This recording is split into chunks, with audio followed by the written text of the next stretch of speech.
আমার নাম মোহাম্মদ হেলাল। আমি এখন মাস্টার্স করছি সাপ্লাই চেইন ম্যানেজমেন্টে এডেলফাই ইউনিভার্সিটিতে। আমি অরিজিনালি বাংলাদেশ চট্টগ্রাম থেকে। আমি যখন থেকে বাইরে পড়াশোনা করার জন্য মন স্থির করেছিলাম, তখন আমি শুরু থেকেই খুঁজতেছিলাম যে কীভাবে আমার ফাইন্যান্সটা, পড়াশোনার যে খরচ এবং জীবনযাত্রার যে খরচ, সেটা কীভাবে ম্যানেজ করা যায়। আমার পার্সোনাল ফান্ডিং ছিল, বাট আমি যেহেতু আমার ফ্যামিলি নিয়ে আসার প্ল্যানে ছিলাম, সো আমার অনেকগুলো খরচ এক্সট্রা দরকার ছিল। সো ফার M4 ফাইন্যান্সিংয়ের সহায়তার কারণে আমি আমার পড়াশোনাটা এবং জীবনযাত্রায় ইউএসএতে ভালো মতো কন্টিনিউ করতে পারছি।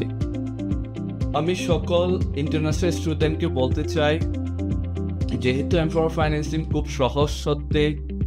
খুব সহজে স্ট্রেট কাট ওয়েতে ফাইন্যান্স করে, যদি আপনার স্বপ্ন থাকে যে আপনি বাইরে পড়াশোনা করবেন, আপনি খুব সহজেই সেটা নিতে পারেন, কারণ ওনাদের যে প্রসেস সেটা খুবই ইজি। আমি আগে থেকেই আত্মবিশ্বাসী ছিলাম। ইউএসএ পড়াশোনা একটা মানুষের তার জীবনকে চেঞ্জ করে দিতে পারে, ডেভেলপ করে দিতে পারে। সো আমি ইউএসএতে থাকি বা আমি আমার দেশে ফেরত যাই, যেখানে যাই না কেন, আমার এই পড়াশোনাটা অবশ্যই আমাকে আমার ক্যারিয়ারে সাহায্য করবে, আমার ক্যারিয়ারে, আমার ডেভেলপমেন্টে, অর্গানাইজেশন হায়ারার্কিতে আপার পজিশনে আমাকে জব ল্যান্ড করতে অবশ্যই সহায়তা করবে।